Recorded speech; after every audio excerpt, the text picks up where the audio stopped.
Today, I'm going to talk to you about multi-generational interstellar exploration with spacecraft, small spacecraft. And I'm going to make a case that we should be doing more of these missions to explore how we exist in the solar system. How do we exist in the Milky Way? And I make that case because it's something that us as students, as parents, grandparents, past civilizations have always had a curiosity about understanding our existence on Earth and in the universe.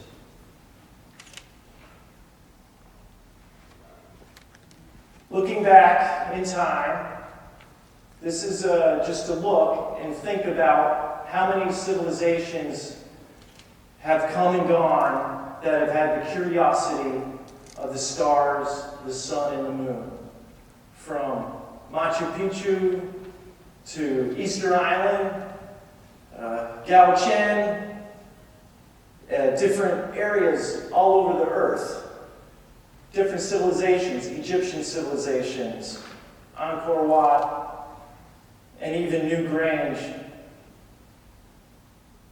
All curiosity from Eastern civilization to Western civilization to Native America and South America.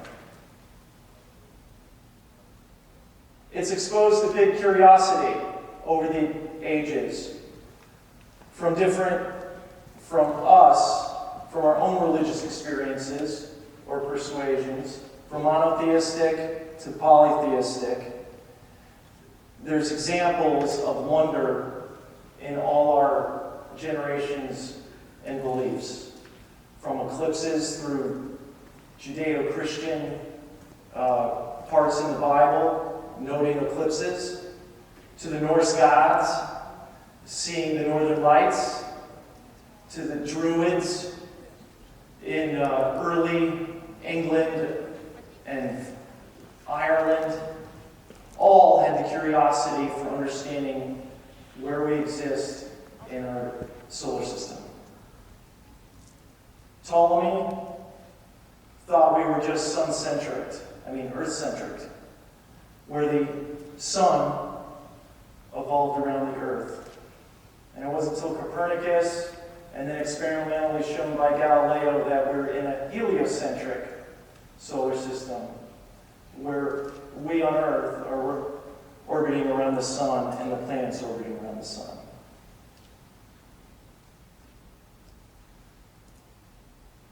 Today, there's numerous questions that are being answered at the far reaches of our universe. From the James Webb telescope, we see that going towards first light. How did light begin in our universe? How did the Big Bang begin in our universe? There's a compelling interest that generations of scientists and communities have come together to get this James Webb telescope launched. In the picture is the red galaxies that are at the beginnings of the first of light. We can do more exploring the solar system. We've done numbers of missions to different planets. But what's beyond our solar system? There's very little information between how our solar system interacts with our galaxy.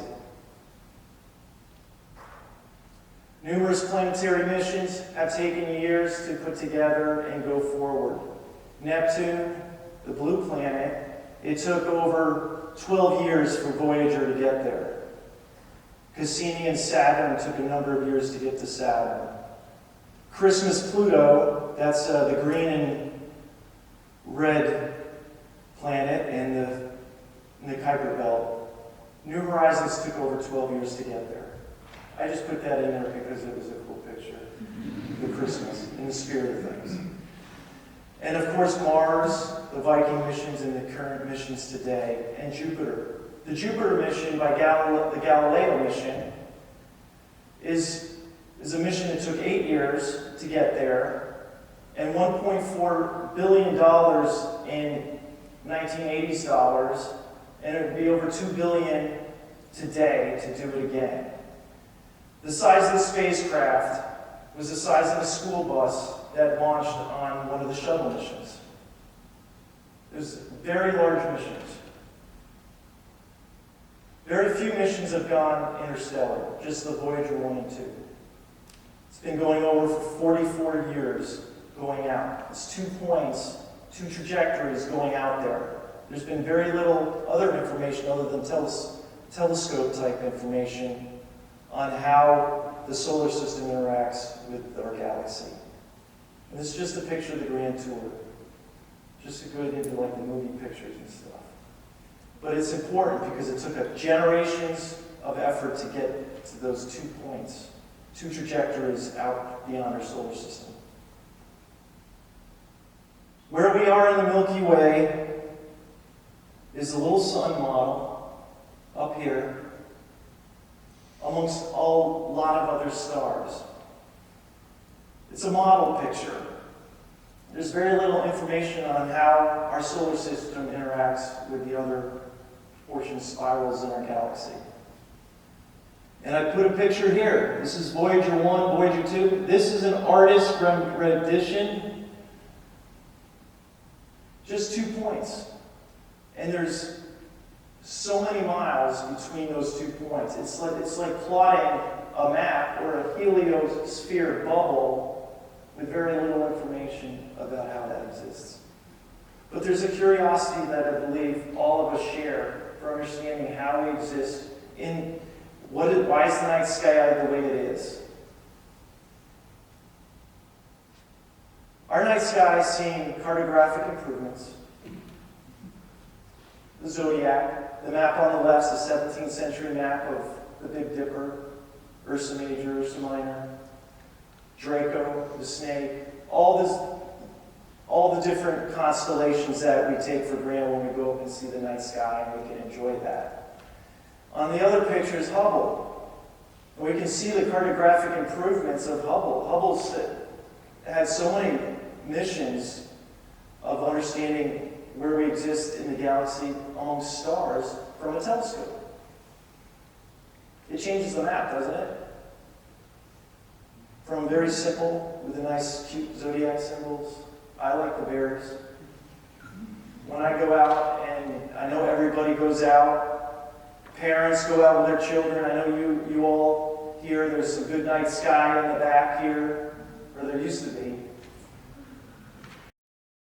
The environment, though, is hazardous. To be able to be successful in doing multi-generational spacecraft at a small scale, with small, inexpensive spacecraft, have to be able to withstand solar particle events, the radiation from the sun, the radiation that causes the northern lights. It's very hazardous in this time period to do that. This is the SOHO telescope, and it's the Halloween storm of 2003. I bring this up to you because of the radiation levels during this mission. It causes spacecraft to lose lifetime. Some have lost capability, lost power. All these items are things that we can do as generations to improve the spacecraft to be more reliable, to think not just 1-year mission, 2-year mission, 3-year missions, but 30-year missions, or 60-year missions, 100-year missions. We have the capability to do that if we all work multi-generational. That radiation levels have to be configured because it's about time. Van Allen belts also cause radiation. The inner proton belt, the electron proton belt. Those belts actually protect us from a lot of radiation that we don't have to deal with on Earth. But it's there too, causing spacecraft degradation. And radiation effects basically limits our time to do mission. So it has to be engineered, has to be considered. We have to come up with reliability methods to build these long-duration missions for mapping. And just like a tire, I prefer a 100,000-mile tire over a 20,000-mile tire. The radiation effects are basically an hourglass on how long you can have your mission. So these these are different things to think about when looking at long-term space missions, generational missions. I highlight Voyager again because of its nice poster. It was launched in '77, the disco era. Okay, maybe I was a kid then. Generation X, hip-hop generation, right? How many? Baby boom generation. We've got all these generations that, as a community, with the curiosity that we have, can actually do things when we think ahead and plan ahead to try to answer some of these questions that I've always wondered when we're looking up at the night sky, as children, grandparents. So I want to plant the seeds of multi-generational research, like the bok choy that was on the space station. That's the thing in the red. And just think about it. If we develop small spacecrafts beyond what's currently being done, where we can think generations, 30 years, why don't we go for 100 years to get out there, out into interstitial space? That we continue nurturing our interests within our communities, within our cultures, within geopolitical cooperation. There's a lot of things that is sort of magical when we get the images and data coming back from space, where we think about how do we exist, where do we come from, how special it is to be human. So I make the case that we can do missions longer duration by continued efforts in small spacecraft, where we can actually have more effective spacecraft in our 2020, 2030 technologies going out to the outer reaches of beyond our solar system. So this is one effort been doing, just that we do make shielding and make a spacecraft last a long time. Make it so that we increase the reliability of spacecraft, so we're not thinking of cute academic missions or small tech demos, but we're looking beyond our own generations and answering those questions. How do we look beyond our solar system, and how do we fit in the Milky Way? The CubeSat market is over $500 million to $1 billion in the next 3 years. You've all seen the Rocket Lab launches, SpaceX, all these commercial satellites being launched in constellations. There's a tremendous effort going on. There's tremendous technology advances. We want to look beyond that. We want to look beyond in the generations. Typical CubeSats can cost $1 to $2 million, real simple ones. But now we're seeing missions $3 to $6 million. But when looking back at the size of Galileo and Voyager was a 500-pound satellite. Hundreds of millions of dollars took to develop those in 1977 dollars.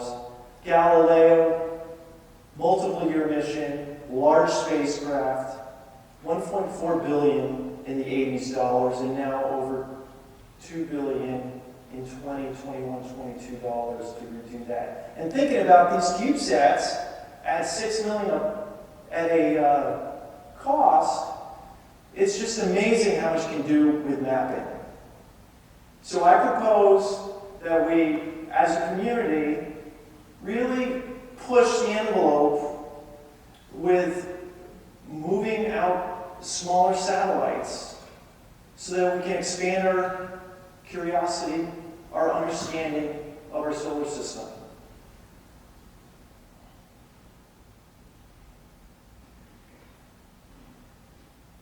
Our multi-generational exploration has tremendous effects.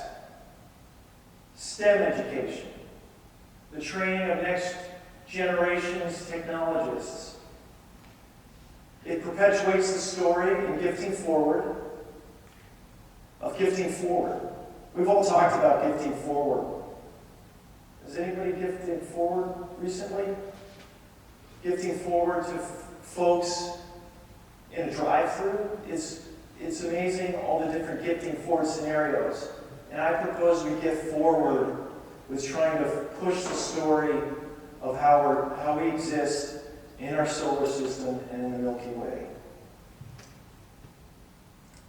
And it's just not one other thing. These missions expand our community as a human race, as countries.